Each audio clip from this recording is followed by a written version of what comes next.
What happened when you saw the fury of a patient man? Story 1. During high school gym class, they were bullying the quiet, nerdy kid in dodgeball. One idiot kept pelting him with balls, even after he was out. The quiet kid wasn't small. He was average height, maybe a bit taller. Finally he snapped, charged across the court, and started choking the jerk with both hands, Homer Simpson style. Being teens, we all cheered him on. He got a 3-day suspension, reduced to 1 after a few of us went to the principal and explained the circumstances. Story 2. In middle school, all boys, a student followed a female teacher into the bathroom and tried to assault her. She screamed before he pulled a knife. The Latin teacher, the kindest, gentlest, most socially awkward guy, heard the scream, bolted from his classroom straight to the women's bathroom. He stopped the kid, dragged him out by the shirt collar into the hallway, then calmed the shocked teacher. Later he went back to class and taught like nothing happened.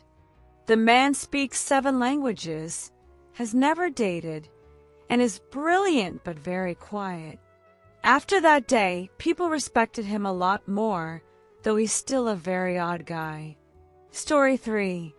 In college, a guy I knew casually was like a rock against the waves. Freshmen picked on him for being slow, but he just ignored them. Picture a gentle giant, 6 feet 3 inches, arms thick as my thigh but super sweet. He volunteered at a cat shelter and posted oddly specific reviews of theoretical music books online. We became friends and sometimes grabbed coffee. One day we were passionately debating when 3 freshmen interrupted. He politely warned them twice that we were talking and to please not bother us. They shrugged it off, so he tried to continue despite the harassment. Frustrated they couldn't get a rise, one resorted to the bully's last move, insulting the giant's mom. She died when he was 14.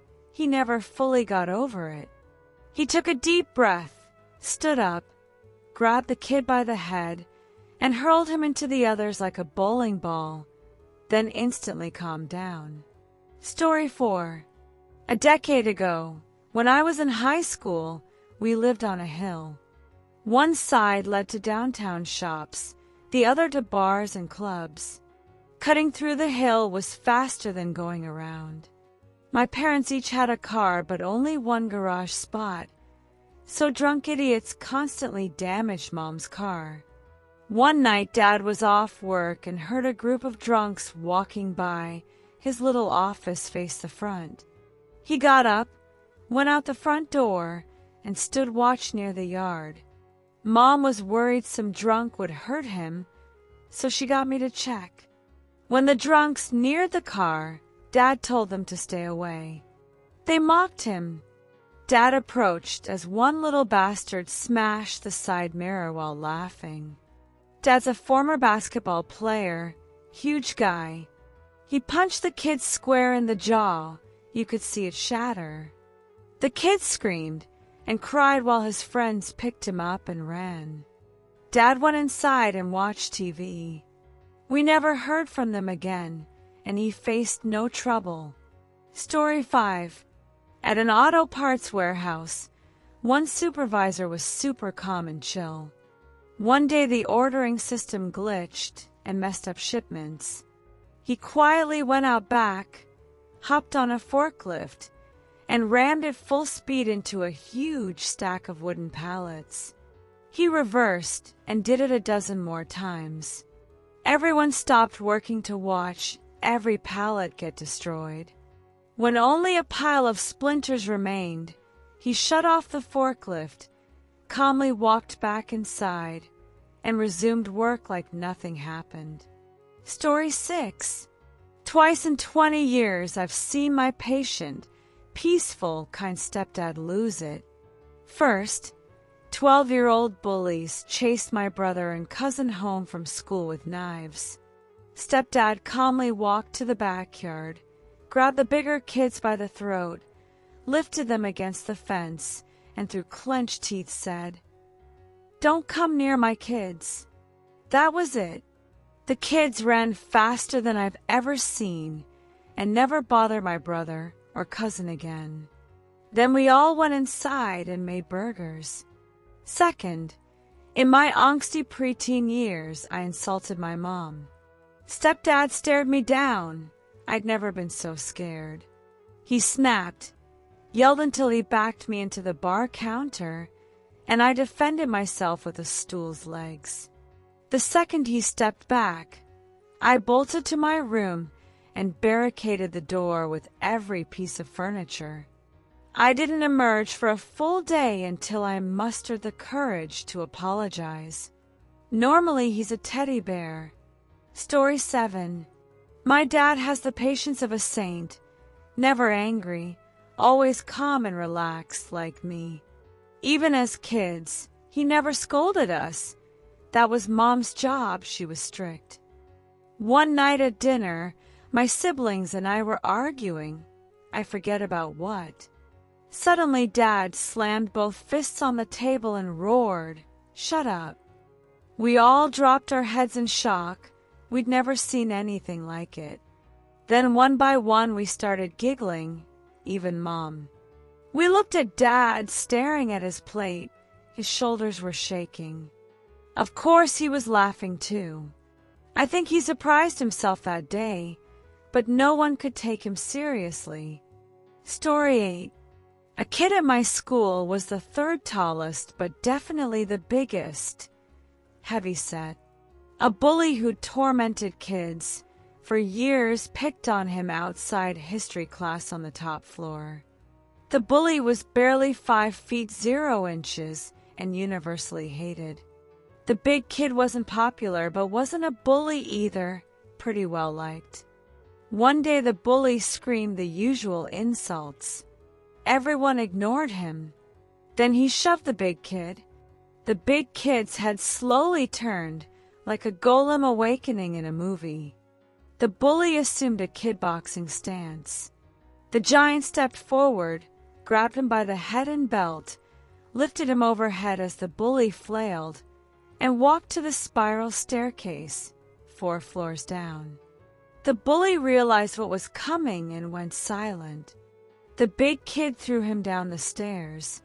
We all rushed to watch him tumble floor after floor until he stopped, unconscious, at the feet of our nice assistant principal ascending from the first floor. The AP called the nurse. They took the bully away, probably to the hospital, not sure. Incredibly, he wasn't seriously hurt, just badly bruised. The AP came up to the 20+ of us watching and asked, "Anyone see what happened?" One kid, I didn't see who, said the bully tripped and fell. Everyone nodded. The big kid was back in school days later. People got expelled for less, so I figure the bully kept quiet. The insults he'd hurled would have gotten him expelled too, and he'd already been kicked out once. Moral: don't mess with guys 4 times your mass, even if they seem chill. Edit: for those saying throwing him down the stairs was extreme. Context: I'm pretty sure the big kid didn't mean for him to go all 4 flights. Our spiral stairs were squarish loops. The big kid looked as shocked as everyone when the bully didn't stop at the landing but bounced and kept rolling. The bully stayed a jerk even after, not the first time he'd been hit. I slapped him myself 3 years earlier after 1.5 years of nonstop torment. He was in my class. First 2 years meant every lesson with him, all day, every day. He verbally and physically abused me and others. Stole stuff, destroyed property, got away with slaps on the wrist, usually dragging the victim down too because teachers didn't care and punished both sides. He didn't limit it to our grade. Hit younger kids, spat at teachers, vandalized everything. I was 15 to 16. We'd all been through it. We'd reported him, usually nothing. Once after a fight with a different bully, the AP asked why. I told him everything. He nodded and said he'd make sure they left me alone. I thought that meant consequences like, do it again and you're expelled. It meant a 2-minute talk. Stop, don't do it anymore. Story 9. My dad was a career Army officer. I've always known him as soft-spoken, kind, never angry, almost never raised his voice.